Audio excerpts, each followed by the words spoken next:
Alito. Dio. How Danyan Yahi Yaye.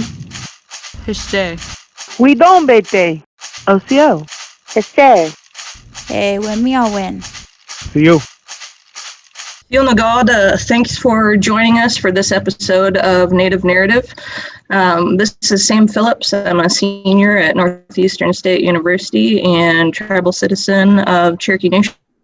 I'm here with a couple more students. We've got Codey Poindexter and Elizabeth Stroud, and with very special guest, Chief Chuck Hoskin of the Cherokee Nation. If we could, we'll go ahead and start introductions. Codey, if you want to go ahead and share a little bit about yourself, and then we'll hit Liz and we'll follow up with Chief Hoskin. Sionagawa Holly Dawado. Hi everybody, my name is Codey Poindexter. I'm from Westville, Oklahoma. I'm a senior here at NSU and my major is in graphic design. Hello everyone, my name is Elizabeth Stroud. I am a citizen of the Cherokee Nation. I am a senior double major in political science and legal studies here at Northeastern State University. Chuck Hoskin, Principal Chief of the Cherokee Nation. For this episode of the Native Narrative, we'll be talking about voting and the importance of the Native decision here in the 2020 election. And so we'll start off talking about what is the history of Native voter suppression in the United States. Well, the thing that most Americans don't know is that Native Americans across the country weren't citizens of this country until well after the turn of the 20th century. And then the aspect of granting full civil rights, voting rights, didn't occur until the 60s. So that in and of itself is a suppression of the voice across Indian country in terms of the democracy that America holds up very high and always has, but often falls short. And I think that's true in Indian country. Then you layer on top of that access to voting in a lot of parts of Indian country is very difficult because of logistics, because of terrain, distances. And then you add on top of that a history of active voter suppression, marginalization by the very jurisdictions charged with administering voting in this country, which is largely a local and state matter.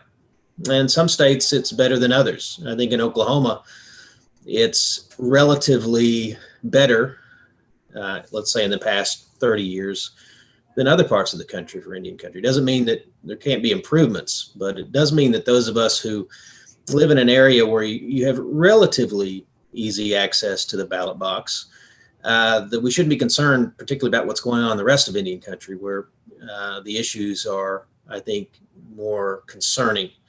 But anywhere you live in Indian country, voting's important, and we ought to be mindful that hadn't always been granted to us, and in fact been suppressed by many generations before us, and there's still issues today. That's the way I look at voter suppression and the history of it. Thanks for that, Chief. Just to follow that question up, most states have different laws intact that protect an employee's right to vote. For Oklahoma, if your shift were to start or end within 3 hours of the beginning or end of polling time, the employee is legally allowed to take paid leave to go vote. So with that being Oklahoma law, we were wondering if you would mind sharing with us a little bit more about Cherokee Nation's policy in regard to tribal citizens that are also employees.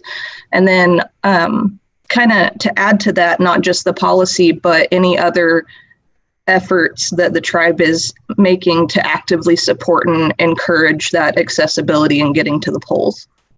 Insofar as that state law is concerned, even though it doesn't apply in Cherokee Nation, we have a policy that very much mirrors it. In fact, gives paid time off. What I found as chief, and then even in previous career where I dealt in labor and employment law, you can have all the stuff on the books that you want, but particularly in a big organization, if you're not communicating that, it doesn't become a part of, it's not really in the consciousness of employees day to day. So they may not know that part of their voting plan, which we all should have, could include taking some time out of the workday on a paid protected basis to go vote. So you can do that at Cherokee Nation. And one of the more recent elections, might have been the primary this year, we made an effort to announce that to employees. We did it a little late because often in the day-to-day workings of the nation, and even in our larger effort to get out the vote, which I'll mention in a moment, sometimes the low-hanging fruit of making sure our workforce, which is thousands of employees, making sure they know what their rights are, is something that we haven't, I think, put enough emphasis on. So we'll do that again leading up to November the 3rd. More broadly, we started in 2013. I was Secretary of State at the time, a project called Cherokee Vote. And we've done things on social media. We've done things out in the communities. I think somewhere in the neighborhood of 13,000 Cherokees registered to vote just at these Cherokee Vote events. So that's out in community meetings when we used to do those. Of course, during COVID, we're not able to, although we did set up here at the complex, which I think is about the safest place around in terms of public access. But we've undertaken those efforts to register more voters, which I think is very important, but it's not the only thing that we have to do. We have to get people to turn out to vote. And so voter participation, whether measured by voter registration or actual turnout, is far too low across Indian country. It's too low in Cherokee Nation. And the results are something that I think everyone on the panel understands. You all have been working in this area. But we have to make sure that our people understand the great consequence between people in elected office seeing those numbers and seeing that they're low, and sort of what the behavior is, not to single out a particular elected official, but across the board, if you have a group of constituents who are historically low voters, low participation, whether registering or going out to vote, well, that just has an impact. And those of us who are elected, we know we get elected, we know what the votes are, we know where the votes are. And so the more Cherokees vote, the better.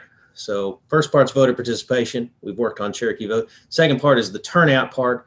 And then the third part is the most difficult of all. And it's really, I think, largely in the hands of the younger generation coming up. So not just registering, not just turning out, but making sure that the issues that affect Indian country are those that our citizens think about. Every Cherokee is also an Oklahoman or a citizen of another state, and they're Americans. There's a lot of issues, and there's a lot of different philosophical views among Cherokees. If we agreed on everything, we wouldn't be Cherokee. That much we know. But there are some things that affect Cherokee Nation and affect Indian country that I hope is in the consciousness of all Cherokee voters. And I think the younger generation coming up has an opportunity to do something about that, because that will mean who gets votes in the legislature and the Congress, and ultimately the president and other offices like the governor, will be made by a Cherokee electorate that's not just voting in large numbers, but is voting mindful of things like the Gaming Compact, civil and criminal jurisdiction as it affects our reservation, treaty rights, water rights, things of that nature. That's what I think is the ultimate goal of this effort to engage our citizens in voting. That was an awesome response. And so moving on to the question I'll ask. So I'm from the woods of Adair County. I'm from the sticks. So a lot of the rural communities out here, a lot of the people don't go to town very often, and they don't really place an importance on voting. Like people maybe at Sally Bull Holler, they don't get out very much. So what I wanted to ask was, why is it important for Native people specifically to vote, and what is your voting plan? What's your viewpoint as a leader of a tribal nation? Well, it's important for all the reasons that I just mentioned. The day-to-day lives of Cherokees, whether they're in a very remote rural area or whether they're in a city, are impacted by, for example, Indian law in this country. The benefit of McGirt, obviously beyond the immediate impact of having the United States recognize that the Cherokee Reservation never was disestablished, is I think it's done something to make people mindful that treaties and reservations are not part of history, but they're part of people's day-to-day lives. So my hope is those sorts of issues start to affect people no matter where they live. And of course, part of it's education and understanding. But people should be energized to vote in any election. I think if you're Cherokee in this particular election, given what you see going on with the governor of the state of Oklahoma and our compact, and then what you see going on with McGirt and what happens next, I'd like to think that most Cherokees would, no matter where they live, would be energized by that. But it doesn't mean that's the case. I think those on the panel, myself included, we sort of live day to day in these issues. We're studying these or we're working in them. But I think it's up to us in leadership to make sure that people are informed and they sort of know what the issues are. They can reach their own conclusions, but know what the issues are. So getting people in the rural areas to vote has always been a challenge. And for probably a variety of reasons, Native peoples in rural areas are voting at even lower numbers. And there's probably historic and generational reasons for that. But I do think it'd be interesting to look at our Cherokee vote effort, where we're focused on social media and community meetings, and see if we've really reached a group of people who are historically voting very low. And if you go into the rural area of Adair County and other counties, you see things like low voter registration, low turnout, and low census participation, which I think is semi-related. And we have to figure out why that is. So I don't have a good answer for why that is. But I do think we can help people have a plan to vote. So you mentioned, and it's true, a lot of people aren't leaving the rural areas to go into town very often. And during COVID, we hope they don't. In fact, that's one of the reasons we undertook the large food distribution effort we've taken, is to keep people home. So voting by mail, which in some parts of the country is much easier than it is in Oklahoma, is something that people should do. I'm doing it this year. I haven't done it usually, but I did request an absentee ballot. The deadline is Tuesday at 5, by the way, to request it. Of course, with the huge amount of absentee voting going on in the country, we hope it's earlier. So that's my plan to vote. And I think if you live in a rural area, that could be their plan to vote. But in Oklahoma, you have to take those additional steps. So it's not enough just to ask for a ballot. You have to get it notarized, or at least have a couple of witnesses, depending on the basis for wanting to vote absentee. So I don't think that solves the problem of the voter. And you use the example of Sally Bull Hollow. We could use any example, but the voter in Sally Bull Hollow that hadn't voted in multiple elections, even though they got registered at a Cherokee community meeting one day because we had something set up and it was easy to do, not easy to vote from where they're living in their perspective. I don't know how to solve that, other than I know it's incumbent upon those of us who are energized to vote to figure out why. And possibly part of it is it relevant in their day-to-day lives? And we as Cherokee leaders have to do something to try to convince them it's relevant. McGirt may be one of those things. Other treaty rights may be other parts of it. The quality of their air and water might be some of it. It's a difficult issue. Yeah, definitely. And I really appreciate your response, because there's definitely a lot of people don't see it, but a lot of barriers there that people may not understand of why some people don't go out and vote.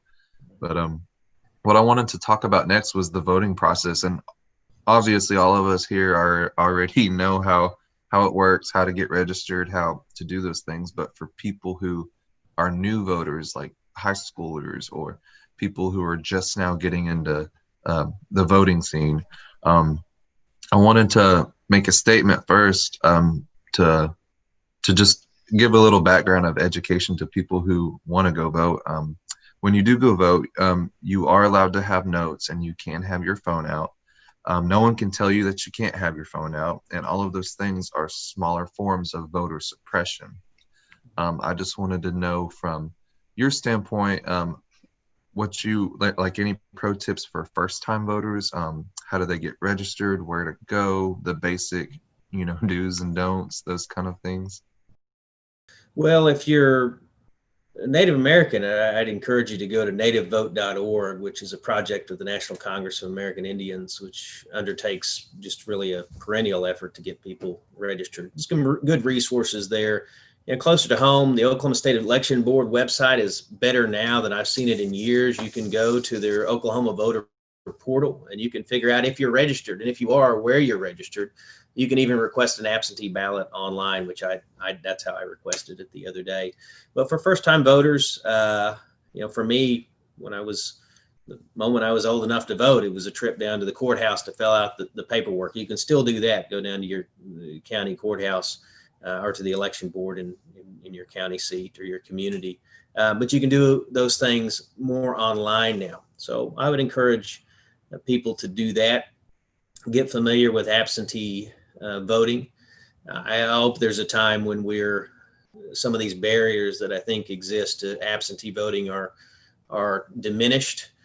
Part of the barriers to absentee voting, unfortunately, in this election is what I think is some nonsense being spun in some parts of the country that somehow mail balloting is not secure and it might even be unlawful, when in fact you can vote absentee, I think, in all 50 states, and people have done it for years, if not generations. So that's troubling, that it's not just legal impediments to voting, but that it's messaging from national and sometimes even local and state leaders trying to diminish the vote, in my view, by suggesting that this is somehow an illegitimate way to vote. So get educated on the basic facts if you're a first-time voter, how to register and voting by mail and what that entails. And then everybody, of course, needs a plan to vote because we don't know what's going to come up on election day. There's a number of resources you can go to. I mentioned nativevote.org. League of Women Voters is a good nonpartisan place to go. There's a website that Native Vote uses. I think it's called Protect Our Vote, or our Vote, I think is what it's called. You can find that on nativevote.org. That effort is particularly dealing with election day voter suppression, in addition to what I mentioned about the messaging about absentee voting. I'm real troubled about what I hear around the country, similar to what you mentioned, saying that rules exist that aren't there, like you can't take your phone in. And I think it's exciting for first-time voters to take a picture of their ballot and send it out. It's legal in Oklahoma, and as it is in most states, not all states. And I don't think it's enforced, frankly, in the states where it's illegal, but always obey the law, of course.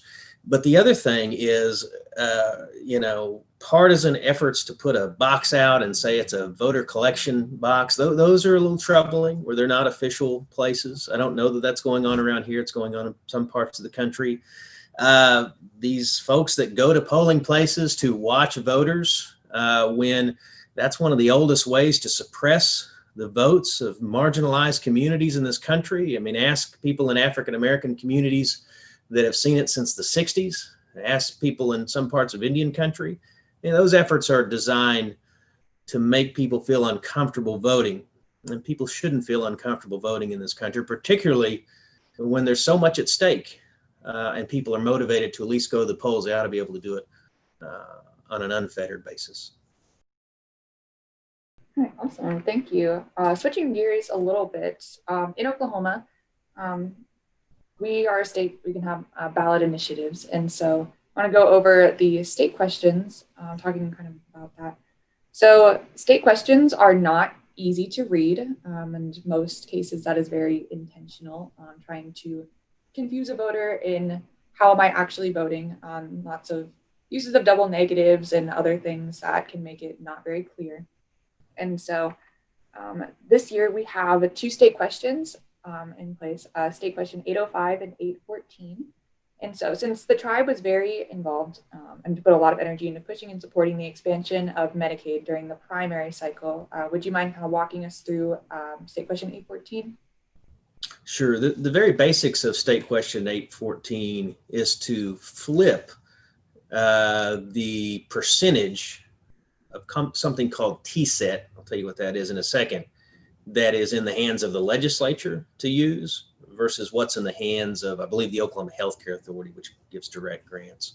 So TSET came up during the tobacco litigation more than a decade ago, which is all over the country. Different states reached different settlements.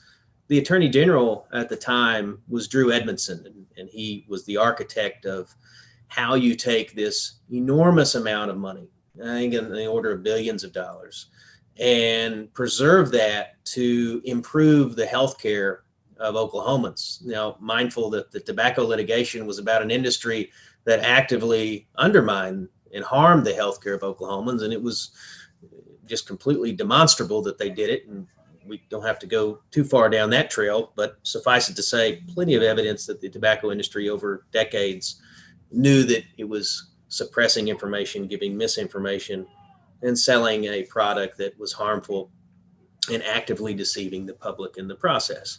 So part of the settlement was to make states like Oklahoma whole with a pot of money, so to speak.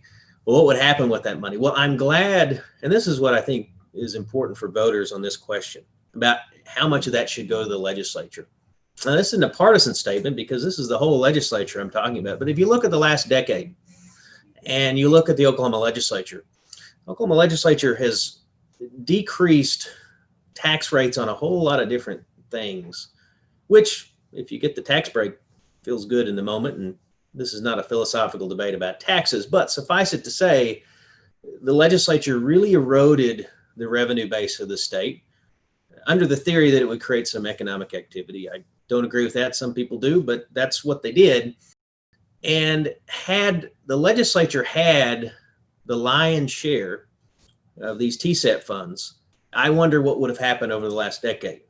I wonder if the funds would have been there to do the various health initiatives. Now, I don't have to wonder what the Oklahoma Healthcare Authority did, because I've seen what they did. I've seen what they did with funding that has gone to things like our wellness initiatives here at Cherokee Nation, where we've gotten grants from TSET. If you're familiar with any of the runs that we sponsor across the reservation, all sorts of communities, open to everyone, and how that's increased over time. So the idea of people are more active over time. If you looked at what we do in the area of smoking cessation and any of the number of other areas to educate people about the dangers of tobacco and help fix the damage done by tobacco. And these dollars have gone into the hands of not only state agencies, nonprofits, and Indian nations, but grassroots entities that are on the front lines trying to keep young people, a whole generation of people that is the best hope to not have this addiction and have this problem, to educate them. And they're seeing results. I can tell you, Cherokee Nation, we see results. And that's all because back when the Tobacco Settlement Endowment Trust was created, people had the good sense to say this should be for healthcare, and this should be for healthcare in perpetuity, so that the next generation's better off than the generation before. My concern with State Question 814 is that it flips it, and it puts 75% of the funding in the hands of the legislature, 25% in that endowment. I think that does the opposite of what they were trying to do back when they set it up. Now, there's a problem the legislature has, which is that it has to fund Medicaid expansion. Now, I supported Medicaid expansion. I absolutely think it was the right thing for the state, absolutely the right thing for the Cherokee people. Medicaid expansion will increase coverage of a group of people in this state that by and large are working people who just don't have access to health insurance. And if you insure them, you end up putting them on a trajectory of better health outcomes. And then you end up saving everyone else money because they don't end up getting health care in the most expensive way possible, emergency rooms, and sometimes when it's too late. So that, I think, is good for the state. Also happens to increase the amount of funds to Cherokee Nation, because we can bill the Medicaid program, known as Sooner Care in Oklahoma, for a group of uninsured patients that previously we couldn't bill anyone for. We always cared for them. That's our philosophy at the Cherokee Nation. But now we can bill for them and put that right back into healthcare.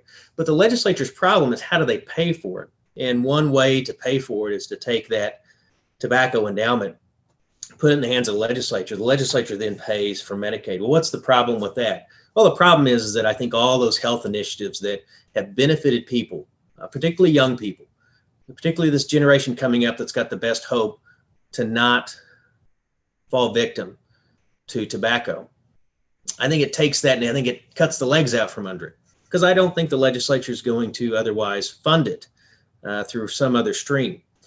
And why do I know that? Why do I think that? Because of what's happened in the last 10 years, where just about every, in my view, every public effort that the state ought to be making, the very basic things, education, healthcare, infrastructure, has actually decreased So we're spending less on education now than we've spent in many years in this state, maybe ever as a percentage of the whole. Northeastern State University taking it on the chin on public funding, public schools. What that tells me is that the legislature so eroded the revenue base in this state that they've had to make a lot of tough choices, and those tough choices mean less funding for these things. That's why I think there'll be less funding for those tobacco cessation efforts, wellness programs, and responding to people who are dealing with the fallout of having smoked all their lives.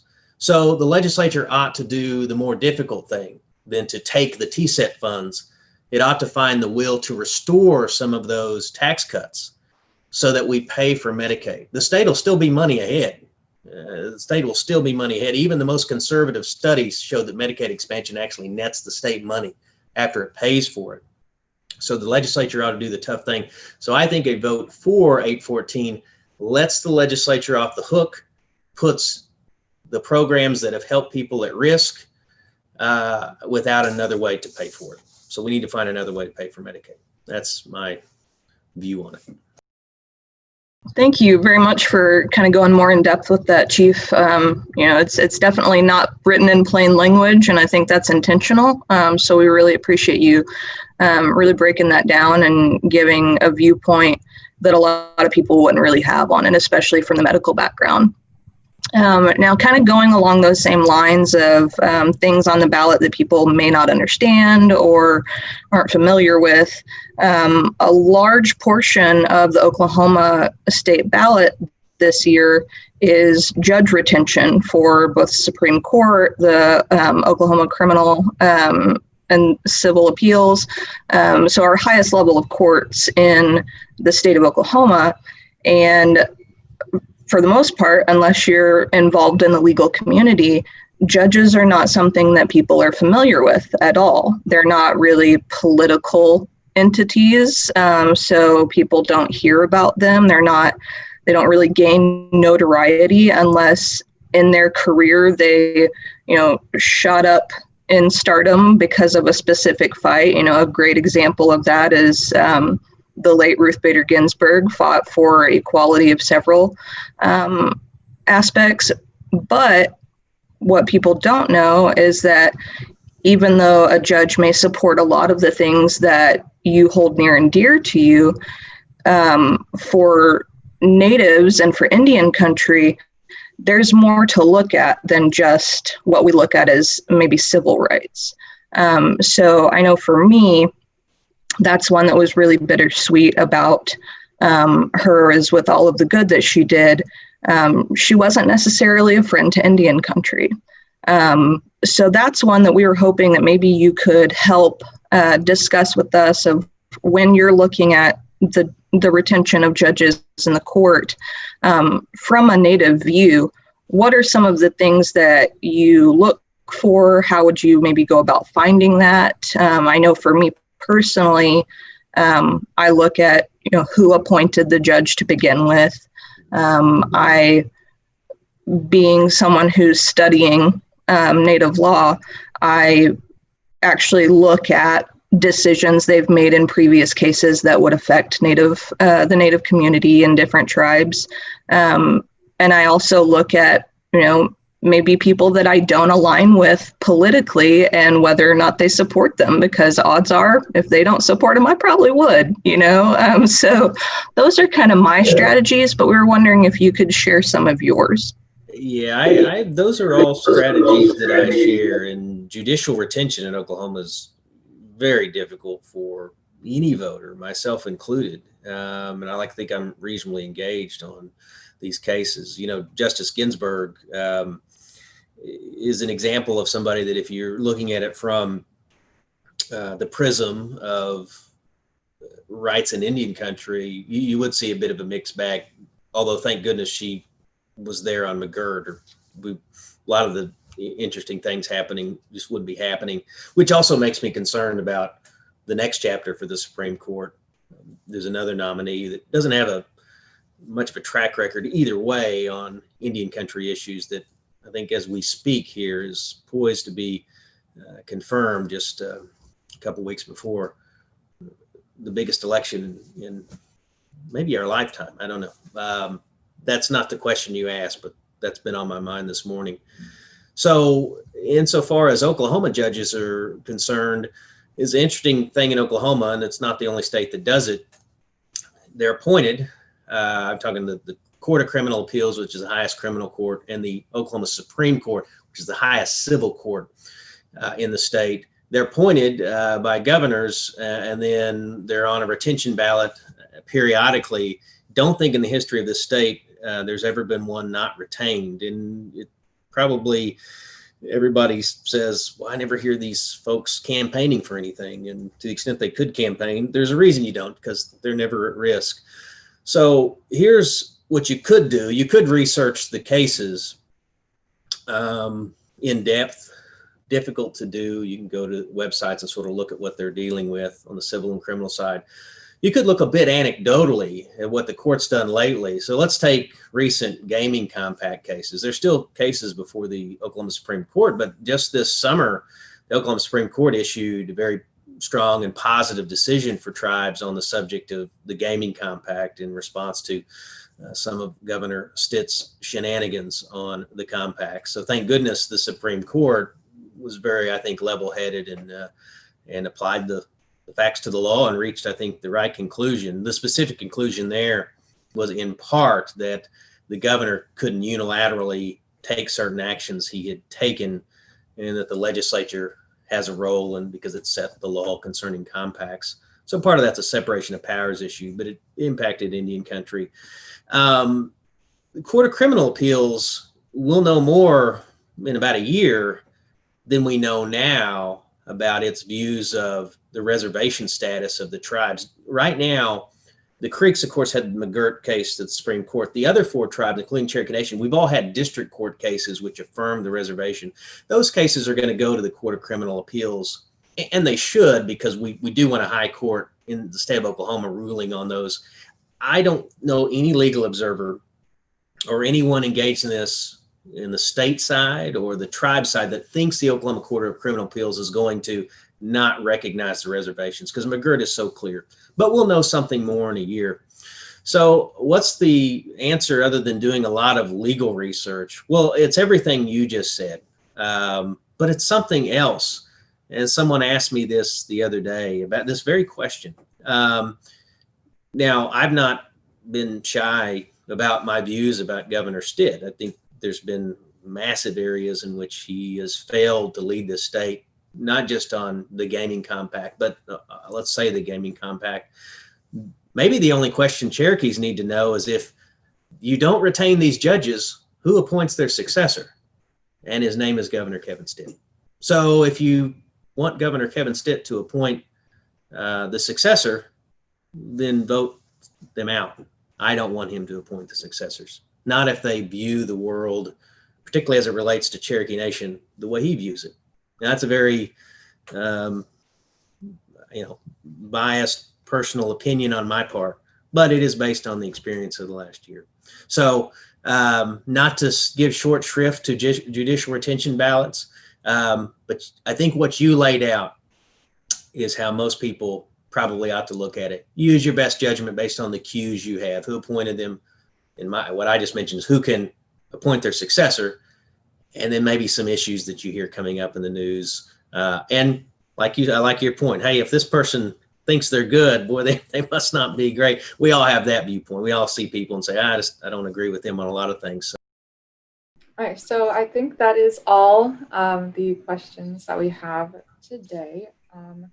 Do you have any parting thoughts, anything that you'd like to say to first-time voters, or anything that you would want to say to someone that may be on the fence about voting?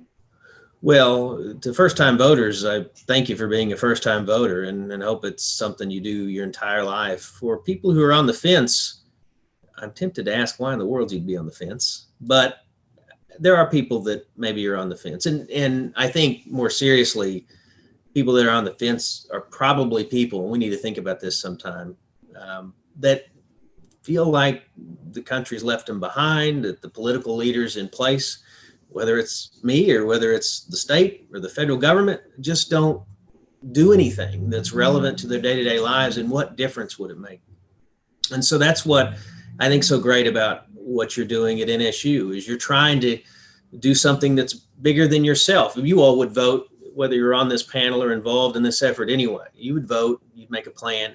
But what you're doing is what more people in this country ought to do, and more people in the tribe ought to do, is to take the additional effort to try to convince people that it does matter and tell them why it matters and help them understand resources to take that idea or that feeling that it matters and put it into action on election day. So I appreciate what you're doing. We need more of it in the country, more of it in the tribe. And there's resources out there to help people in addition to what you're doing. Cherokee Vote is the effort that's ongoing. I'd encourage people to go to nativevote.org and check out what's going on in Indian country. And you can also find information on local resources if you're a new voter. But please get out and vote. This is an incredibly important election. They're all important. There's something about this one that feels particularly important. So thank you all for what you're doing, Widow. So for my individual plan, since my town is pretty small, I do plan on voting in person. Of course, I wear a mask and social distance and everything. I normally go early in the morning, like when they first open, because there's not a lot of people there, so I don't have to wait in line. That's what I like to do. But yeah, just kind of, I definitely learned something about like the notes and the sample ballots and taking your phone. So I'll definitely probably be messaging some of you guys probably later, getting a game plan ready and just going in there and just doing it like that. So that's my plan. So I have always voted early. Ever since I turned 18, I have always voted early, or I voted either early in person or by absentee ballot. And so I've actually already voted. I turned in my absentee ballot and I just went directly to the election board here in Cherokee County and just turned it in. The only thing that I needed for that was my ID, just so they could verify that the name on my ballot was the same on my ID, just so that they knew it was me that was turning it in. And so, yeah, I've always been super excited about voting ever since I turned 18. I remember my first time voting was in 2016, and I was the first person in line on the first day of early voting in Iowa. I got on the news. That was fun. And so it's always been something that, when talking about the Native vote, especially, we are a group of people that have been failed by this country many, many, many times. And it's our right, it's our duty to be able to fight for these protections for not just our generation, but for the futures, because getting this right to vote, this was not us doing this. This was our ancestors. These were the people that were looking out for us before this. And so being able to say, my vote today can impact the future generations, that's just big. And I feel, especially as Cherokee people, that is something that we hold very near and dear to our hearts. Awesome. Thanks for that, Liz. I'm also, same boat. As soon as I was old enough to register to vote, I did. For me, it was a little different because I enlisted in the Marines when I was 17. So the first time I was able to actually vote, I had no choice but to use an absentee ballot. So for me, the majority of my voting career has been by absentee ballot. So all the naysayers and things like that, it was actually created for your military, and it's come to benefit so many citizens by and large. So absentee ballot is usually the way that I go. This year, however, I'm going to vote in person. I live right across the street, literally right across the street from my polling location. So I've got a plan in place of different times during the day based off of the last election, of how busy it looked and when the best times to go are probably going to be. And I'm just going to keep an eye out to see and, make sure I've got all my protective equipment and everything. And when I go, I have a sample ballot on my phone that I've already filled out to reference. So I don't get in there and forget who I was going to vote for or how I felt about certain propositions. So that's my plan. Kind of on a parting note, I have a mentor that always asks me when I'm doing anything, she'll say, that's a great plan and that's great what you're doing, but who are you bringing with you? So my challenge to everyone who's making a plan is, who are you bringing with you? Who are you encouraging to do the same? Especially growing up in the South, one of the things that we grew up really having instilled in us is we don't talk about politics. But I really think that that's hurt generation after generation. And fortunately for me, I came from a family that we may not have discussed who we voted for, but you knew we voted and you knew it was important.